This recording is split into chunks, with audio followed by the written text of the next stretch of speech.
How's everybody doing? So I'll let Nick lead it off here. He's the guy who's been doing these podcasts forever. So take it away. We're going to talk about a lot of stuff, and some of the stuff will seem like it's kind of in the weeds because the NFT space, for a lot of people, you have all sorts of different people that came into NFTs. Some are collectors. Some people like artwork. Some people are degenerate gamblers. There's a little degeneracy in all of us. Some people just like the idea of this kind of new uncharted space. And some people are doing all of it. Like, I think, Leroy, you're probably like me, where sometimes you buy stuff that looks cool, and sometimes you buy stuff that you know has a value that you could flip. And sometimes you go, ooh, this is a maybe a year from now or 6 months. So I think it's got all sorts of interesting individuals. But this in particular, we're going to kind of focus on old projects, where they're going, new projects, how they launched, how maybe they could have done better. We're going to talk about whitelist NFT, obviously, because a lot of people like me want to tip the door guy to skip the line. So, yeah, let's start. Yeah. No, I mean, we're going to start doing these every Friday. I mean, me and Nick have done a lot of, he actually, he's been doing crypto and coffee with Nick Black ever since, I think, 2016, 17, maybe 17, 18, I guess, something like that. And obviously, recently started talking a lot about NFTs on his show as well, but it's been heavily just focused on the crypto market for the last few years. And got involved in Clubhouse a lot right when that first came out. And then here more recently, I guess, landed a sort of a role co-hosting a Money Morning Live for Money Map. Isn't that right? And yeah, so that's a cool show. Yeah. And they were traditionally, and they got a huge audience. And traditionally, I think they were mostly covering stock related stuff and just traditional financial markets. And then you kind of came in and sort of bedazzled them with all this crypto and kind of newer stuff. And so they've kind of, I don't know if the Money Morning Live is now all about crypto, but I know there's a big crypto component now, and you're the main host of that. And so, Nick is, me and him have known each other for a really long time. I mean, probably about 12 years now. Got definitely one of my best friends. We just long story, man. We've known each other for a long time. And so we just, and we vibe really well together when we do these. I jump on his show a lot. And, sometimes you'll hear us cracking jokes and poking at each other and so on. So forgive any of the crazy things you'll hear Nick say. I mean, I don't have all the cool hats, that's for sure.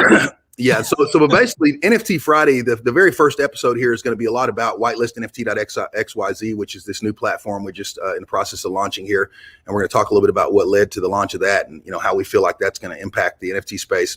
But, and then we'll talk about a couple other things in the space before the end of this episode. But most of these episodes are just meant, a lot of it is just really meant to kind of, talk about what's going on in the space, in the last week and also help sort of noobs to the space kind of understand, what NFTs are, what minting is, how to trade NFTs, what is the purpose? I mean, what's the difference between, say, a PFP NFT versus a pure utility NFT? Because this whole space is evolving. And, a year ago or maybe not even a year ago, maybe say, 9 months ago with the launch of the Bored Apes. I mean, and obviously there was CryptoPunks and other stuff before that, but the Bored Apes attracted so much attention onto this space, and you had this big explosion of PFP or personal profile picture collections where, initially it's nothing more than a bunch of cool looking animals or something like that, cool looking aliens or whatever. And then people are just mostly using them for their profile pictures to kind of anonymize their online identity.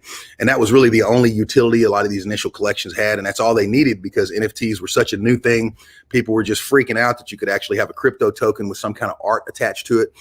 All of us who collect art and like art know that art, like the whole concept when you go to college and study art appreciation is, art evokes emotion within all of us. And obviously, our greed and our desire to make money in crypto evokes emotion. And so you put those two things together and you get this crazy degenerate NFT market.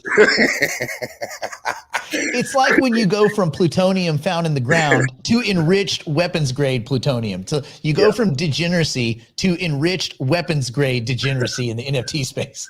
And so, and I mean, obviously over the last year, I mean, what it takes to launch an NFT collection is evolved because after the Bored Apes, and then, you had a handful of other, ones that launched on the heels of that, it got to the point where you have, I mean, hundreds of these things launching every month with different kinds of animals and all this stuff. And it kind of, the PFP market has kind of gotten to like a point of saturation where, now if you're not thinking beyond just like the utility around, I'm going to put it as my Twitter avatar or my Discord avatar, and that's going to be me online.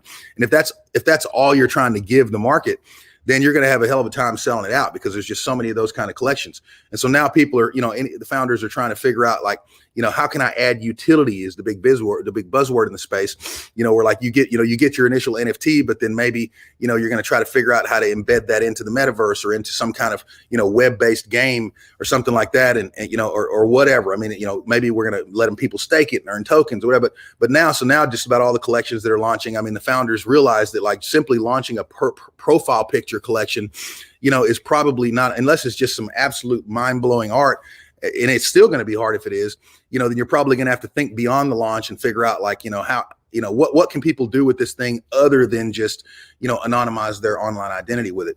And so it's just getting much more challenging to launch an NFT collection, because there's just so much competition and so many different collections to choose from. And so there's, there's a lot of things founders have to do, including, like I said, number one, think beyond the launch or the sellout and think, okay, so what utility will the NFT have beyond that?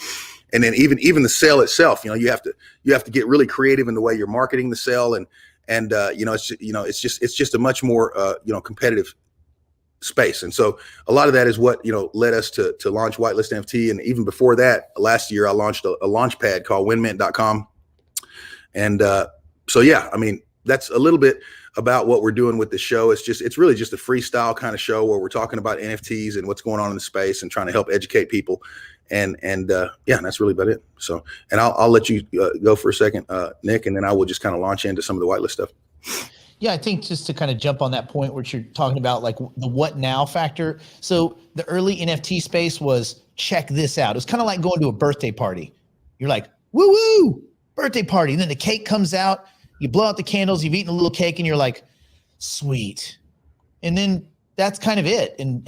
But then people started saying like an hour after they ate the cake, they're like, well, what now? Like what's next? Yeah. What's next? Like, what can you do? And so this is when these projects, to be successful moving forward, you have to have a what's next. And the what's next needs to be very well thought out. And there should be a lot of what's next, not like, hey, it's going to get a green glove next week. Yeah.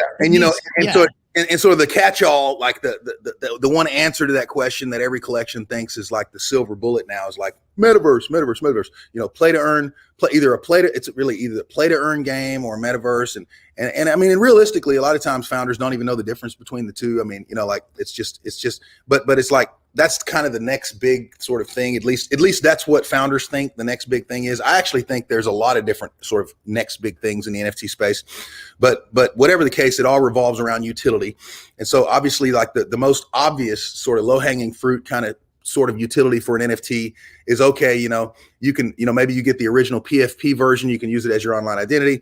And then maybe, a month or two or whatever later, or maybe even the original drop is sort of a 3D rendered kind of piece that maybe even somehow can kind of work inside of a game or something like that. And it doesn't even have to be 3D. I mean, but whatever the case, like somehow attaching it to a game where you can use it within a play to earn game where like the more you play, the more tokens you earn. And so, a lot of NFTs are launching a crypto token, like a fungible token now. And the whole idea is that if you sort of like use your NFT sort of within the context of a game, then you can earn tokens, play to earn. And so that's really, I mean, I don't know what the percentage would be, but a very high percentage of the drops happening now, that seems to be like the tunnel vision kind of like answer to this. What comes next is like, oh, we're going to do something in the metaverse. Might not have it figured out yet, but as long as it's on the website, we're good. And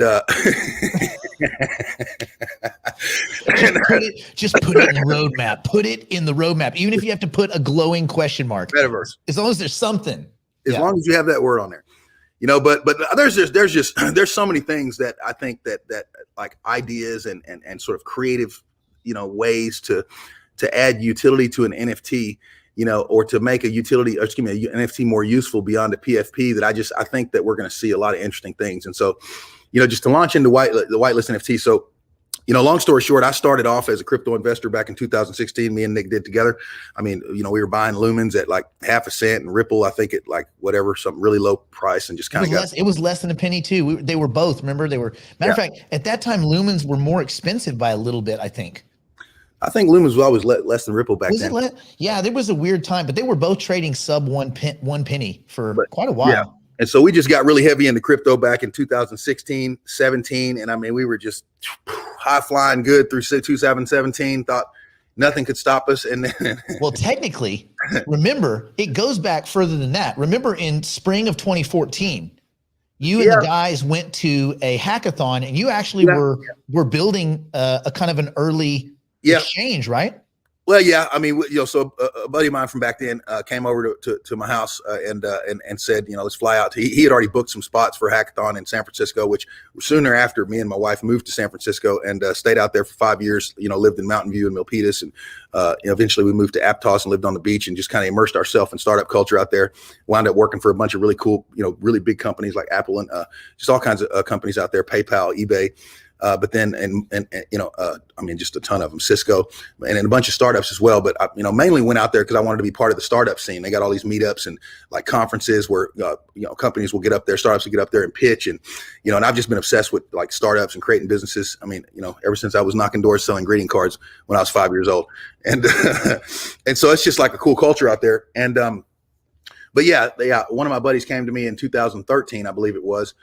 No, it was actually younger. It was earlier than that. So we went to it was actually earlier than that, I believe, because we went to California in 2012. So it had to be earlier than that. And he wanted to build, he come up to me and I had barely even heard of Bitcoin at this time. So this must've been like 2000, either early 2012 or maybe even 2011. And he said, let's build a Bitcoin exchange in the hackathon. And it was just like a really simple kind of proof of concept where you can do like a, and I don't even think we had enough time because he got there and we're supposed to fly out the next day or whatever. And we're going to get past this and get to the NFT stuff, but it's just kind of interesting to hear the history. And I wound up not going, but long story short, that was my first kind of really like thinking about engineering. And then it wasn't until 2016 we got to investing in it. Like I said, we're doing really good through 16, especially 17. And then boom, the crash happened in 2018. And I got out for a while.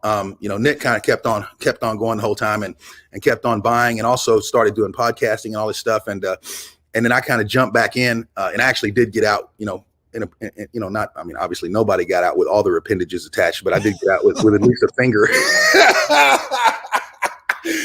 And I did get out with a few arms, a couple arms. And so then I just kind of dove back in really hard in 2020 and been continue building from there. And then we had this Elon Musk tweet a little last year. Old Elon, the Elon factor. This Elon Musk tweet, we're not accepting Bitcoin anymore due to the energy problems that it creates in the world. And boom, Bitcoin went from like something like 65,000 all the way down to 30. And so during that period, I'm kind of scrambling around and trying to stabilize things. And I just, and I had already stopped. I was doing software consulting for many years and I'd already stopped doing that and just decided to focus full time on startups and investing and just building apps in the crypto space. And at that point, literally hadn't even really kind of heard of an NFT yet. And this was like, I guess at the very beginning of last year. So I was, you could say I was late to the NFT game by, because crypto punk's around since 2017. And I had just wasn't in that early. But it was during that, it was right after that Elon Musk tweet that crashed the market right then when I just started looking for other ways to kind of, drop money in and make some gains and just what can I do while the market is running sideways. And so, and long story short, a buddy of mine told me about a new collection that Billy Marcus, the founder of Dogecoin, dropped. And that was my first NFT. I went and bought that entire set. So I own the, Cap Dogecoin collection. It's like there's a one of one, just 3-piece, and then there's 420, and it's like I own all 3 of them. I'm the only person that owns them, and whether or not they ever sell for a lot, who knows? I made a bunch of money on Dogecoin. I actually have a Shiba Inu pup. I like Dogecoin, and so that was my first one, and that just kind of got me in. But that's not a PFP. That's just like a 3D animated kind of collection, and then I just started kind of noticing all this PFP thing where everybody's got these animals on there, and I started, and obviously the apes had already, I missed that, unfortunately. And so I was like, okay, well, what are the next ones? And so I got it. I tried to get into the bulls, and of course, and this is all relates back to this whitelist platform, but the bulls was like a near instant sellout. I mean, me and my brother-in-law were sitting there with all of our wallets all loaded up and ready to click the button. And before you even could mash the thing, it was already. Before you touch the button, they said, we're sorry. You blink your eyes and it sold out that fast. And and the people who did get some were like, they paid like enormous amounts of gas. They'd be jacking with their MetaMask settings and kind of revving up their gas, and boom, and they just kind of skip the line and get in. And so I went over there, and I went over to OpenSea and kind of started scooping off the floor a little bit. And I did get some bulls, which, obviously have not done well. And I've been heavily involved in trying to, help fix some of their problems, due to like some co-founder conflict and other stuff. I know the bulls community really well, and they're cool people. But anyway, so I started getting into all these PFP drops and just, kind of like paying for my education. And then it just seemed fascinating. And I'd already been doing engineering for a long time and studying Solidity. I've been doing full stack JavaScript for years and building, apps. My wife is also a software engineer. We built a lot of stuff together. We say she makes it pretty, I make it work. I'm kind of like plumber. And so all this beautiful sort of UI stuff and just color combinations and just beautiful stuff, that's what she does. She's kind of a really artistic person. And then I come in like, with my old tool belt on and plumb it all into the blockchain and wherever all else it needs to go. I'm the plumber. And we have other people on our team that are developers too. We've got and so we got a pretty sizable team. And but so anyway, after going through, I don't know how many I did. After accumulating hundreds of NFTs and spending more than I care to admit right here, which is hundreds of thousands without a doubt. We paid for the education, is what you're trying to say. and I did make a good bit of that back, and initially, but obviously, these things are not as liquid as crypto, and I've still got enormous portfolio. I'm not pranksy enormous, but pretty big considering how long I've been in it. And so I was like, man, why don't I launch a launchpad and just help people launch their collections? Because every one of them is going to need a really nice minting form, and they're going to need, the metadata API that serves the metadata, and, and eventually a process for pushing these files to IPFS once they sell out, because initially you do it through an API to kind of protect the metadata. And I realized that it's kind of the same thing over and over and over again for most launches.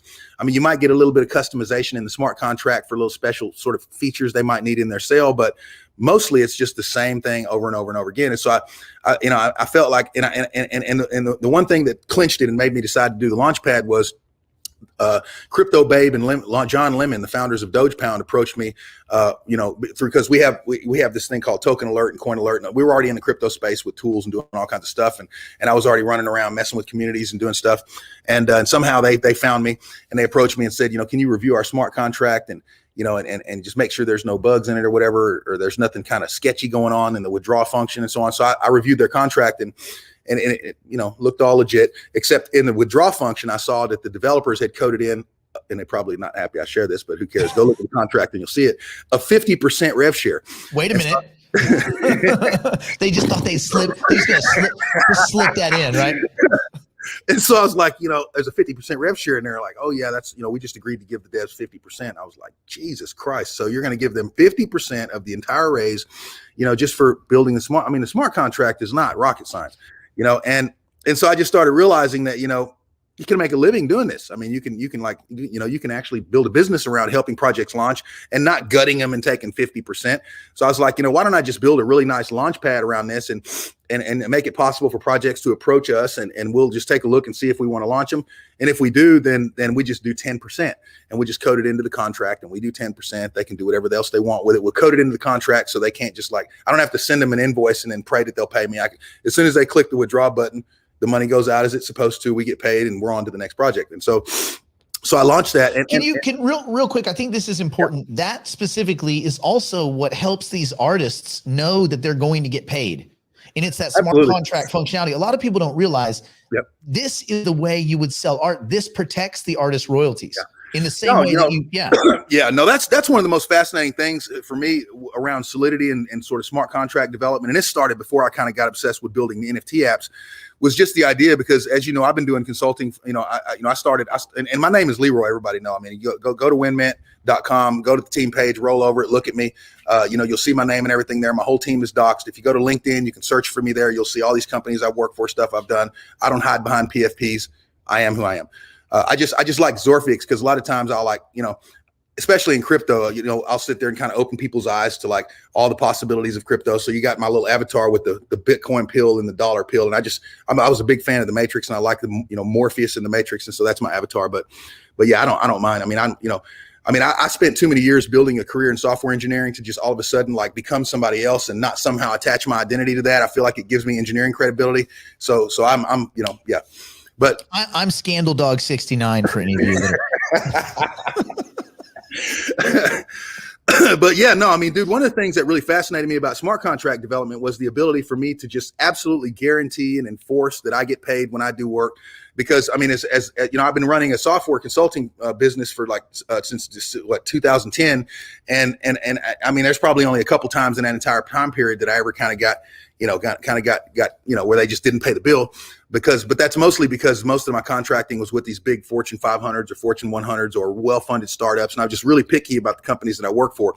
It's usually when you take these little side deals for some little small amount of money, then they'll just stiff you on the final payment or something. But that's only happened a couple times. But there have been times where I'll send the invoice and I have to wait. The accounting department forgets to send it. Oh man, we didn't get the email in time, or it went into the spam. Send it again. I mean, these contracts are like net 60. So like I'll work for a couple of weeks and then send an invoice and I have to wait another 30 days or 60 days to get paid. And it's just, and then maybe bug them to get paid. Sometimes they'll won't send the right amount, and it's just a pain in the ass. And so that's one of the things that really appealed to me about smart contract development is you can build software code that actually sort of like manages assets, and I can just code my shared, what I'm supposed to be paid right into the logic of the smart contract. And it's real simple. Whenever you get your money, it'll take mine and give me mine first, and then you get yours, and we're done. And I don't even have to ask you for it. I know that I'm going to get paid when you get paid. And so that was, like Nick was saying, I mean, that's something for artists to think about, because, when you're dropping these collections, make sure that your engineers take care of that for you, and guarantee that, that your payment comes out of that contract, and not, you don't want the withdrawal to go into some multi-sig wallet that somebody else controls. And then you have to wait for them to actually send you the money, because, we already seen how many rug pulls and stuff like that happen in this space. And it's like the power of all that sort of money management is right there on the blockchain in these smart contracts. So like, make sure that, that your share gets coded in. But yeah, so let me finish this quick. Oh, go ahead. I was going to say, so basically what you're describing right now, so this is WinMint. So basically getting into the space, and especially looking at that contract, and you went, whoa, this is like the dev version of just the tip. But if we could create a place where people could come and launch their projects and kind of know, that's WinMint. Yeah. And so basically with WinMint, what I realized is like, if every project is going to like, okay, I'm going to go get Joe Blow developer, I'm going to get this guy to do my stuff or whatever. And this guy's like custom coding your contract, custom building your web app and all that stuff, then like every time, I mean, as any engineer knows, like the more lines of code you write, the more you introduce the possibility of bugs. And it might not be a bug in your smart contract. It might be a bug in your web form, or it might be just you didn't deploy it correctly to a scalable hosting solution, and you get a big explosion of traffic on the website that crashes it during the mint. And then these people are smarter and over here minting from contract and so on. And so I just realized that like there's an opportunity to build like a hosted minting form that has like brandability where you can brand it. It also has custom DNS where you can make it sort of even brandable in the domain name, but it's essentially the same hosted form that ties into all of our client contracts, and every contract has sort of a standardized interface that this minting form can tie into. And what that does for us is make sure that like, once we get through a few launches and we battle test this hosted form, we know that any future launches, we know the form has no bugs. I mean, it's already raised millions of dollars. I mean, we just did Smoke Club, we did Paradise Trippies, we've done other ones. I mean, just those two in the last 60 days was like $5 million worth of money raised, through this same infrastructure that anybody can come launch on. And so we're also deploying so we got a whole lot of the back end stuff automated, including the minting form, the API. We have standard contract, sort of a template that we use for every deployment, processes for just all kinds of stuff. And then the last piece we're rolling out is WinMint Studio, which is a user interface, which we're just about done with, that allows the actual artist or project founder to go and essentially they can upload a zip that has all their layers in it. They can define out their entire collection, and then they can just boom, hit the generate button. It'll generate them all in there. They can do curation in there. Once they get their collection looking the way they want it to look, they can hit the deploy button and they can deploy to Rinkeby and test. Get deployed to mainnet, all that from a user interface instead of like whacking around on the keys and stuff like this. And so that's the sort of the end goal of WinMint is to get a user interface up called WinMint Studio that ties into all this back end sort of stuff we've already built, so that project founders it's essentially almost self-service, where they can come there and they can generate their collection, curate, they can deploy, test, do everything on their own. They can run their sale, turn their sale on and off and so on from a really nice interface called WinMint Studio. But getting to whitelist NFT, as part of these launches, as we're doing these launches over and over and over again, I was going in with my mind focused exclusively on engineering, and it just about every single project that came to us, the first question out of their mouth after they know like, whew, he's got the engineering. Okay, what can you do to help us with marketing? And so, and I mean, marketing is like this big, messy, sloppy thing. I mean, there's so many different ways to market something. You know, do we do video? Do we do Twitter? What do we do here, there, invite contests and Discord? You know, I just didn't, it's not like it's black and white, clean cut as say programming. And so I definitely didn't want to get like heavily involved in like becoming an engineering launchpad / marketing agency. But at the same, so instead I'm thinking, okay, well, is there some piece of software I can build to maybe not to deal with all the different stuff, but maybe tackle one important piece of the marketing that would help them, you know, kind of like, achieve just a much broader reach where they can just tap into like, you know, a large number of collectors and build awareness of this upcoming drop. And the main thing that just kept coming up over and over and over again in these conversations with these founders, and of course, as a collector minting in collections, I've also obviously gone through nightmares trying to get on whitelists and jacking around with little giveaways and stuff like that, and the shit never works. I mean, it does. Don't get me wrong, because I mean, obviously we do this stuff too. But what I'm saying is like, you know, what, Leroy, the only one that worked for me was the other one you guys did, the Mint Pass for. I mean, that's the only one that's worked for me. I've tried this like 7 times, and I'm like, what am I doing wrong? Yeah, I mean, dude, the reality of it is doing giveaways and invite contests and stuff is an important part of a marketing strategy for a founder. But on the flip side of that, if you're a collector and you're trying to guarantee that you have access to as many upcoming drops as possible, not all of them, but as many as you can. You know, like, is there something that I can do to almost guarantee me that I'm going to get exposed to the maximum number of opportunities every month? You know, where if I want, I mean, you're not going to mint every one of them. I mean, none of us mint all of them. There's too many damn things dropping every week. Yeah. But every now and then you'll see something, you'll go, you know, it catches your eye, and you're like, oh man, this one sounds pretty good. Team looks good. Community's huge, so on. You know, boom, I'm going to go mint in the pre-sale. But you don't want to have to then go in there and figure out what all the hoops and stuff you have to jump through. And so long story short is a lot of these founders started asking me, you know, can you help us with our pre-sale, man? We want to, you know, we have a big whitelist of like 1,000 addresses, and we need to, you know, somehow make that work. And so, and a lot of people doing these projects don't realize, like, you know, if you're launching on Ethereum and you're sitting there like doing giveaways and you're collecting wallet addresses, you know, there's really only a couple ways to get those things sort of loaded in. One way is just pay gas and load them into the smart contract. So you use what's called a mapping in the smart contract, and you literally load all his addresses in. And that's the only way the contract will know to, you know, like if you're in pre-sale mode, you know, this person can mint, but this person can't. Okay. Like based on your wallet address. And so, but the problem with that is, like, you know, I mean, even if gas is low, 50, 75, whatever, definitely if gas is high, I mean, you're going to pay something in the neighborhood. I mean, the cheapest I've ever seen it take to register an address, like one address, wallet address on a contract, is like $8. And I've definitely seen it as high as like $30 whenever gas is really high. And so if you have a 1,000 wallet address list where you've been doing giveaways and giving them out to the homies and all this stuff, then, I mean, you're talking like, you know, it could be anywhere from, you know, you may get lucky and it might be like $5,000. I mean, that would be $5 per. Or unlucky and it's 35,000. And we did see one project that blew like $30,000 loading their list. I'm like, what the heck? You know, and the problem with that is, like, maybe that's fine. You know, like, maybe that's fine if you know with certainty every one of these people are going to come in.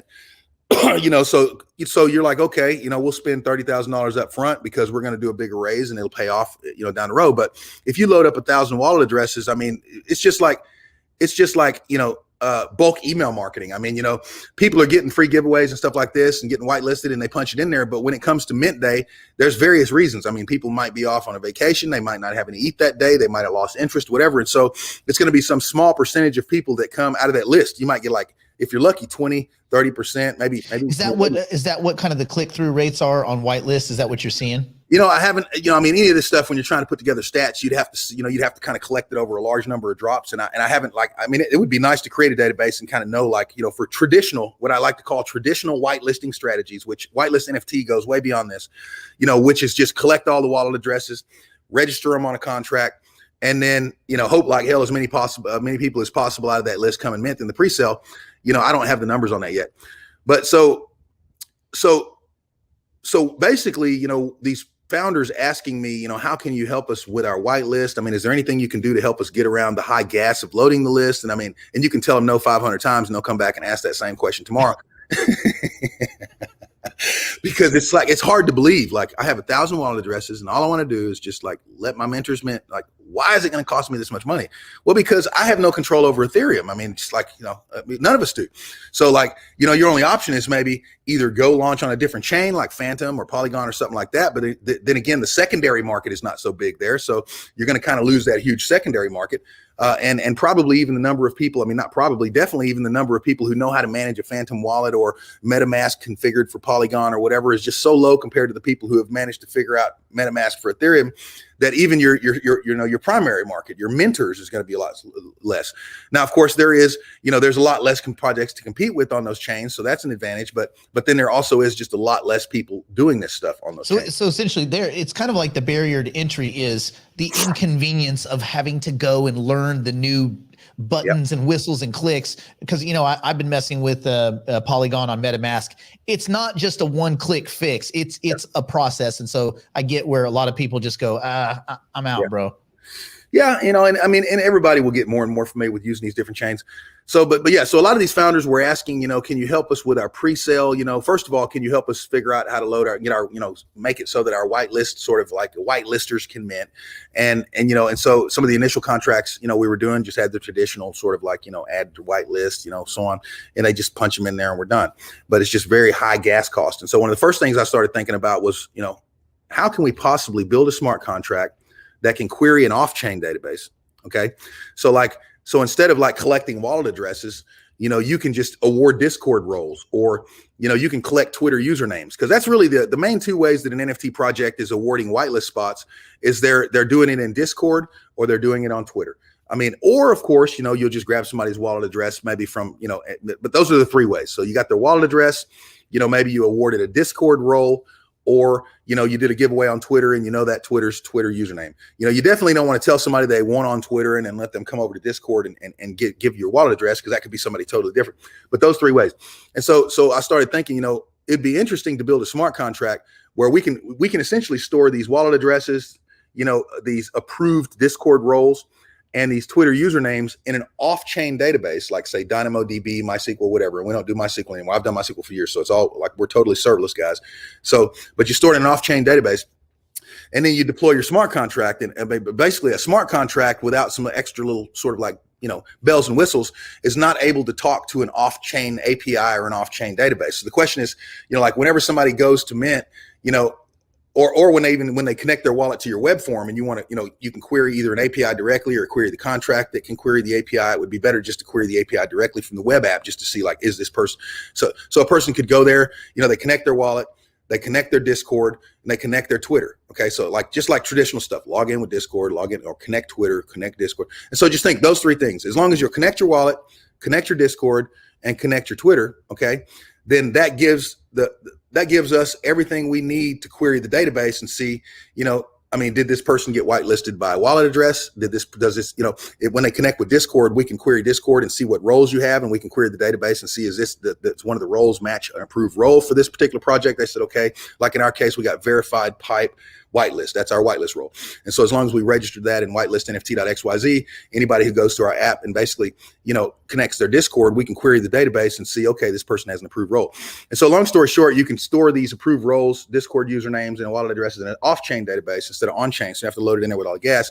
And then you have a little app where people can go and connect their wallet, Discord, and Twitter, query, yes, you have a spot, and then or no, you don't. And then whenever it comes time to mint, you can basically, whenever, you can use Chainlink. So Chainlink, some of you guys have heard of Chainlink, but Chainlink is essentially an oracle, and it allows you to build a smart contract that can query, off-chain APIs. And so, you just load the contract with Link, you as like the founder or us as the platform would load the contract with Link. And it's a hell of a lot cheaper to actually, do off-chain queries in Link than it would be like if you're, loading up all these addresses in the smart contract.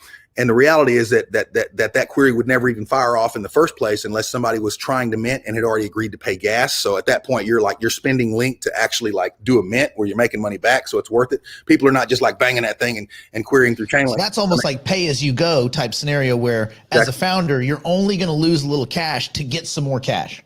Exactly. I mean, dude, with a structure like this, where you have essentially an integration with an off-chain database from smart contract that allows you to query an off-chain database, because, as you're saving all these wallet addresses and Twitter usernames and Discord, just maybe a one Discord role or two Discord roles, you're just punching them into a database through a little web app. So obviously, like, we've been doing that for years, ever since back with Yahoo and eBay. So there's no gas or anything. This is all like old school Web 2.0 type stuff. So you just manage all your stuff in a traditional database like you would through our really nice web interface. And then the smart contract, again, we have a smart contract. Actually, we have a smart contract, and you would integrate with our smart contract as a founder, and then our smart contract ties into our off-chain database using Chainlink, and allows you to manage all of your whitelisting stuff off-chain. And so, long story short, this is not just, I mean, there's some heavy engineering firepower behind this, and we're going to stop on the engineering side because we're running out of time. But so, and I really want to help people understand, like, this is some stuff that we've been working on for a minute. I mean, I think the long end of it, to distill it, if you're a founder and you're going to launch a project, then it obviously makes sense.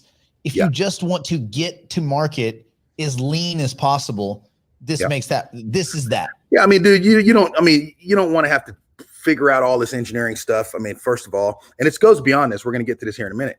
I mean, more importantly, okay, so that whole thing we just talked about, that only solves one problem for you, which is, how do I whitelist individuals? Okay. So like, I want to whitelist individuals, but what if you want to whitelist a whole group? Okay. Like, let's say you're a founder and you have connections with, like, say, some of your buddies. Maybe your buddies founded other NFT collections and they've already built up big communities. So, like, maybe the founder of Doodle, or the founder of Bulls on the Block. Don't laugh at Doodles. They got a high floor. I know, it's ridiculous, right? It's like, it's ridiculous. Hey, and so everything we just talked about with the gasless whitelist management is for, like, when you want to whitelist individuals, and every project is going to want to do that. But one thing every project has not really gotten smart enough to realize they should be doing is leading up to the pre-sale, you should also be whitelisting entire communities. Okay. So, like, anybody who owns a Bored Ape can mint in our pre-sale. Anybody who owns a Doodle can mint in our pre-sale. Anybody who owns a Bored Bunny can mint in our pre-sale.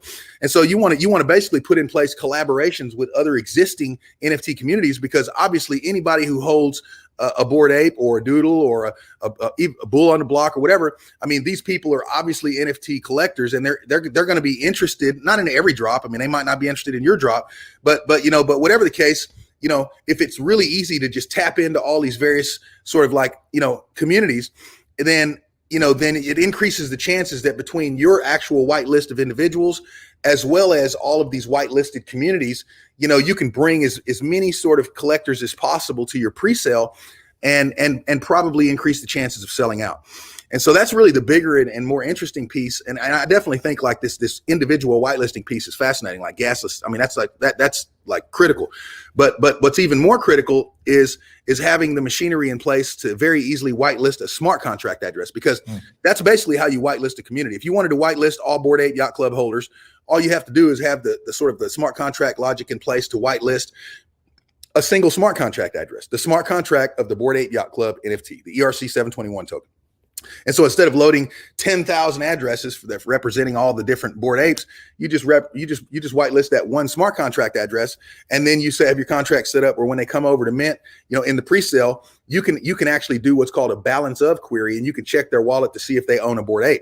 And so you could have a whole list of these smart contract addresses for all the various whitelisted communities out there. And and if you have all these collab relationships, where, like, if you came to Whitelist NFT and we decided to actually promote you, and we're not going to promote anybody, because, again, we'll get to this part here in a minute about our own community, the Mint Pass holders, and our whole focus is to protect the Mint Pass holders and not have them minting into a bunch of bullshit collections that might wind up rugging and making them lose money and this kind of shit. Pardon my French. And so and there's so many projects launching that, like, we can afford to be picky. So long story short is we built a platform that makes it easy to manage whitelists. And it also makes it easy to manage collaborations with other NFT projects. Okay. And then if, you can either just use the software on your own, and you can, like, manage your whitelist and put all in your collaboration partners on your own. And we don't do any promotion. You're just using the software. It's kind of like a self-service portal, and you're just using the software. But the bigger and more exciting piece is if you actually want us to sort of introduce you to our community of Mint Pass holders, as well as to all of our collab partners through their Discords, okay, then you actually have to go through a vetting process with us. And so you'd submit your details on the website. Our team would collect them and we review them. And I mean, we don't just review artwork. We look at all kinds of different criteria. If you go in our Discord and look in the announcements, you'll see some of them. And then if it sort of passes the team's sort of sniff test, then we will actually submit a proposal on snapshot.org, and our Mint Pass holders will get to vote on whether or not they feel like your project is worthy of launching on our platform, in the sense of us promoting you to our community and to our partners. And so if the community says yes and the team says yes, then we actually will help, take your pre-sale to the next level. And if not, then you're still welcome to use the software, which is still gonna help you. And maybe if you look and the community says, hey, maybe not yet, maybe as a founder, that tells you go back and tighten up the project before you launch it, so that you can have the most successful launch possible. Let the community help you. Yeah, exactly. Because we're going to be very transparent about the criteria we use to vet projects. And I assure you, if you submit to us and we reject, our team rejects you, or for somehow our team accepts and then the community rejects, whatever the case, that should serve as some pretty good feedback from the space that you probably need to, get a few more things together before you launch. It's like a lot of founders go into these things with all this confidence they're going to sell out, and then they don't. So, but which brings me to a very interesting question. Last week, the bunnies, the board bunnies. Oh my what God. happened? Okay, so from as a collector, tell me what happened, and then tell me what happened as a developer, what you saw, because those are two different things. Okay. And just to briefly talk about that one other point before we get to this, let me check the time here, 41. So Whitelist NFT sort of is like three different audiences that we're tying together. One of them is collectors. The other one is founders that are launching projects.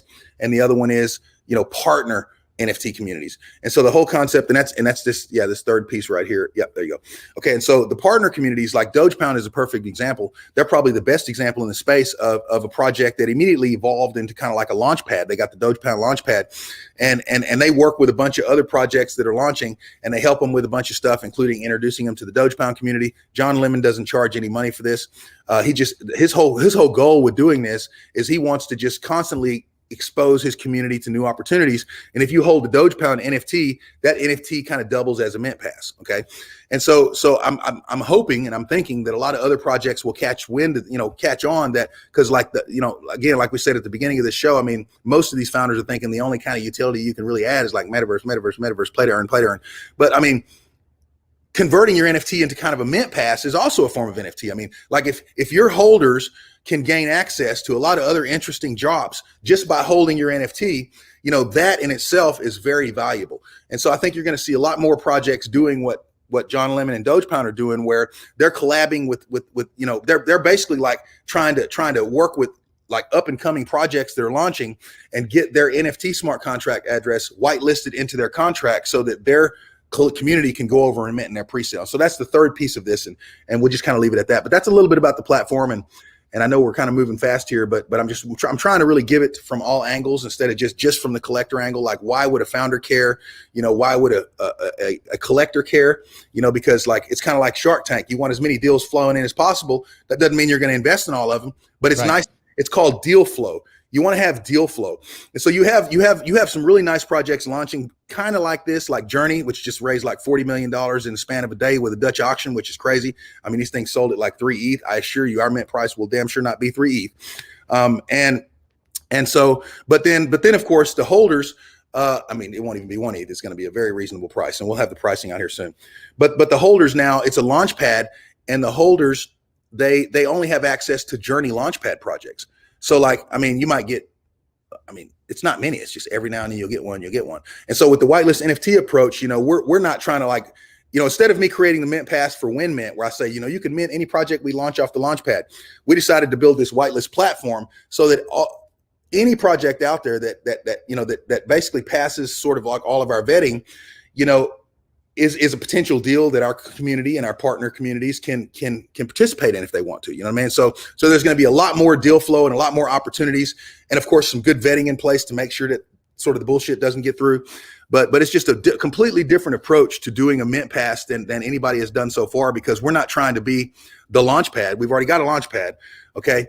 And we, but on average, we might launch, right now it's literally like maybe anywhere from one big one to maybe 1 to 3. And so we only been up for like 90 days, but it was like 1 to 3 projects a month. And it would be nice to expose a community to more opportunities than that. So that's the goal with Whitelist NFT. But yes, let's kind of get off that. And that's a little bit about WhitelistNFT.xyz and talk about. Let's talk about board bunnies real quick. Yep. So give me your perspective real quick as a collector, investor, and then as a developer, because you saw 2 different stories unfold. Yeah. So I did not try to mint board bunnies. I didn't actually learn about it until after it sold out. It sold out in 17 minutes. I actually think the artwork is really nice. One of our team members, MacGyver, reached out to me and he's like, "Have you heard of the board bunnies?" And they'd already sold out by then. And I went and looked, and the floor was, it was kind of like at 0.8, and it kind of fell back down to like 0.5, and then kind of went back up. And I started seeing all these articles claiming it was a rug pull. We won't go into all the history of that. I mean, a lot of you already know about this, but one thing is for sure, they kind of botched their pre-sale. They have a huge Discord, and I don't necessarily even think a project like Board Bunny is even an ideal candidate for our community, because it was so overhyped with one thing I've seen is like these insanely overhyped projects, it's kind of hit or miss. I mean, some of them will pop off good and go. I mean, but a lot of them will just pop off really hard and then boom, and then tank. I mean, G-Vols was an example. And, there's been a lot of them. I mean, even Bulls on the Block, and I don't mean to talk negative about Bulls. I still love the Bulls community, but I mean, that one was like insane, boom, and then bam, and so and then you see other projects like Doge Pound. I mean, they stalled out and stopped minting at 13%. Everybody thought it was dead and all this stuff. And then you got a couple influencers in there, and boom, it sold out. And now the floor is, it's one of the coolest projects in the space. So you can't always judge a project by how fast it sells out. But yeah, I mean, so basically Board Bunny had all these raffles and different stuff going on in their Discord, and they were awarding these whitelist spots. And then when it came time to launch, come to find out the whitelist logic, and I've reviewed their contract, is not even in the contract. So there was no way they could have did a whitelist anyway. And I mean, it's not, I don't know if they just didn't get it done in time, or they decided not to do it or what, but the whitelist sort of like logic is not in the contract, even though they were in Discord promising whitelist spots. And they're doing the same thing for the board bad bunnies. And again, I like the bunnies. I mean, we've got, WinMint has a portfolio of stuff that we collect, especially minting back into projects we launch, and a pretty sizable one of NFTs. And obviously I have my own personal holdings. And but yeah, so we hold some board bunnies, and we get into bad bunnies. But yeah, it's just an example of kind of like some of the complexities around running a whitelist and just problems around it. And it's just an interesting project. But yeah, so it'd be interesting if people anybody who's new to the space that wants to see some of the weird stuff that's done with pre-sales and the raffles and all these kind of things, just go into some of these communities, like right now, going to Board Bunnies, and you'll see they're doing the same thing right now for the bad Board Bunnies. And then we will see if they implement it, or if it's just a bunch of whitelist spots they give out that have no meaning, and then they just pop right into It's like, where's chapter 2? It's chapter 1 and chapter 3. That's it. But where's 2? It's chapter 1 and chapter 3. Well, anyway, so that'll be interesting. We'll get to watch that in real time. Okay, before we wrap it up, I do think we should talk a little bit about Rare. Yep. So how did this come on your radar? And I'm gonna actually pull it up so we can take a look at it. But how did this get on your radar? Yeah, and so this is, some of these talks we're going to do, and today we talked a lot about whitelist NFT, but most of these we're going to be talking about cool different stuff going on, and just really like, God, just crazy stuff, high potential things, especially things that we're doing. I mean, we think they're good. We're willing to put our money where our mouth is, and we want to just kind of share them with everybody and at least go over there and look. And so one of our team members mentioned the other day, I don't remember. It was probably a combination of different places where the word looks rare kind of like pinged up against my brain or whatever. But one of the team members kind of, he's like, damn, did you get, cause as everybody knows, like, I guess in the last couple months, there's been, a few months, there's been this big trend towards these airdrop tokens. And so like the first one was, at least the first big one was ENS, like if you own, .eth addresses, you get free ENS tokens. And so we got some of those, and I went and bought some more and kind of did okay with that. And then SOS came, and the SOS, which is the Open DAO, was probably one of the most interesting airdrop sort of strategies. And so again, in the old days of the way back in 16, it's like funny because this thing is so young here, and you're talking about the old days of 16. Back in my day, a year ago. But so the big thing was token sales, ICOs, token sales, and that was really the main way you would sort of like get your token out there and put it in circulation. Is you would just kind of sell it, people buy it, and and you get all the money in, and you do whatever you want to do. But a newer sort of like model, I mean, especially because there's so many legalities around doing a token sale where, technically you can get accused of selling and, soliciting people to buy an unlicensed security if that token has certain features that resemble something like a security, like stock or whatever. So kind of like, it's almost like a slick way to kind of navigate some of that stuff, and you just give the token away, and these companies will keep some of it for themselves. And if they have sort of a really sensible system around this thing, then that's still a way to monetize. You keep some of the tokens for yourself, you airdrop them totally free to whatever. I mean, there's different ways of doing it. In the case of OpenDAO, they just airdrop them to everybody who had ever done any kind of, trading volume on OpenSea, or purchase volume, in proportion to what that volume was. So the more ETH you had spent on OpenSea, the more SOS tokens you got. And that's actually pretty damn brilliant. And so, and so of course I got a pretty damn good big pile of SOS and actually bought some more and did okay with that. And then the next most exciting one, where the same thing, it's based on OpenSea activity, except it was buying or selling over a much more restricted time frame. Then you got the LooksRare airdrop, except LooksRare was pretty brilliant. So LooksRare is a competitor to OpenSea. It's like probably the first viable competitor in my opinion. And they built that thing to essentially, like, it's based on a completely different model. OpenSea is kind of, it's based on this more traditional style of entrepreneurship where you raise, VC money, and you eventually kind of create liquidity for your investors by doing an IPO, and then now you're on NASDAQ, and it's just kind of like this old, wearing a tie and kind of that kind of thing. But I have polished shoes and an Ivy League degree. And LooksRare is just like one of these newer cowboy style kind of things where they're like, we're going to give away all the revenue we generate from transaction fees. And so instead they launched a really nice marketplace with a nice user interface. I mean, it's really nice to use. I'm in there banging around all day for the last few days. And, except that it's a tokenized sort of business model where they created a fungible token, an ERC20 token, and they airdropped it to everybody out there who had who basically had a certain amount of trading volume between a time range last year. And of course the team kept some as well. So that's the way they get to participate in the success of the platform. And then they built in staking. So one-sided staking where you can stake your Looks token, liquidity pool staking where you can stake wrapped ETH and Looks together and stake them into a liquidity pool and provide liquidity for swaps. And then, of course, you also can earn Looks tokens by just buying and selling on the exchange or on the marketplace. And the whole idea is like just like OpenSea, they charge 2.5% of the trading fees, and then all that is distributed back to the stakers, which is turning out to be an enormous amount. Okay, so like right now, I'm unaware of any crypto. It's ridiculous. I mean, it is absolutely retarded. Okay, and you might say, well, why is it a scam? Is it this or that? No, there's a lot of reasons, and we probably don't have a lot of time to get into all of them. But basically, it's one of the only other games in town other than OpenSea, and they had their airdrop structured in such a way where the only way you could claim your tokens was to list one of your NFTs. You list your NFT, you claim your tokens. Well, the cool thing about that is there's so many people that had done that, traded with enough volume on OpenSea in that window, and they come over here and they list an NFT to claim their tokens.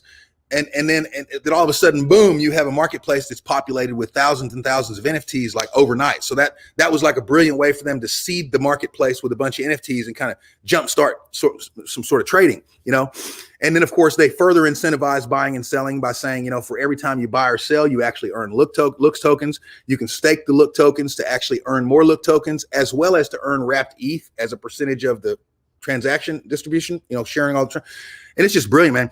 And then on top of that, basically the way they have it set up, you have these big whales over there that they're like doing wash trading where they'll have two wallets and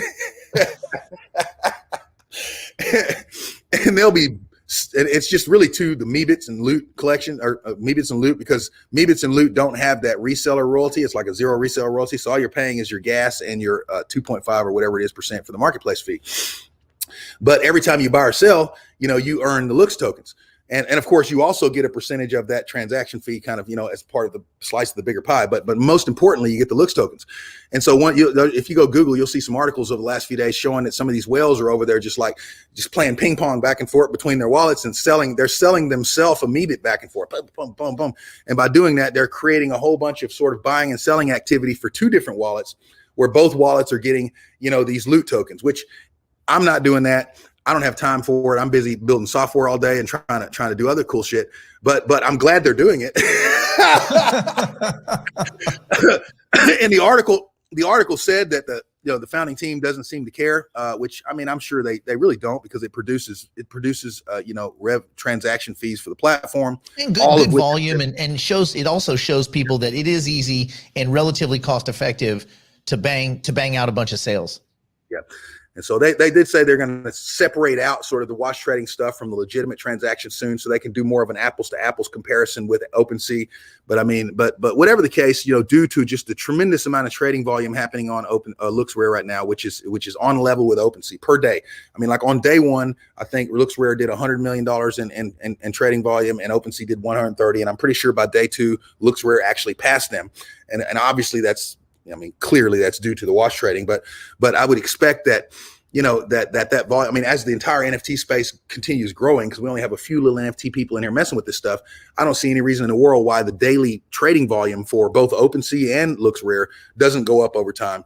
And so, but yeah, if you buy Looks and you stake Looks, you're going to earn more Looks, but you're also going to earn wrapped ETH. As you're getting, and it's a 1000% APR. And I can tell you right now, I've been tracking it hour by hour for the last 3 days. I've got a ton staked, and it's accurate. That is an accurate number. It's very lucrative. So yeah, something to take a look at, but I'll let you wrap it up, Nick. And man, it's been fun. So this was cool. We're going to talk about a lot of stuff in you there? I think I lost you. Oh, there you are. There you are. Yeah. Okay, so yeah. We'll be having a lot of fun with this, and we'll be engaging with more platforms. So eventually, you'll be able to consume this show in a variety of places. But this is numero uno, and thank you for kind of hanging out with us. If you've got questions, comments, concerns, all that, throw it in the comments so that we can check that stuff out. And also go check out WhitelistNFT.xyz. Go check out WinMint, especially if you're a founder and you're looking at launching a project.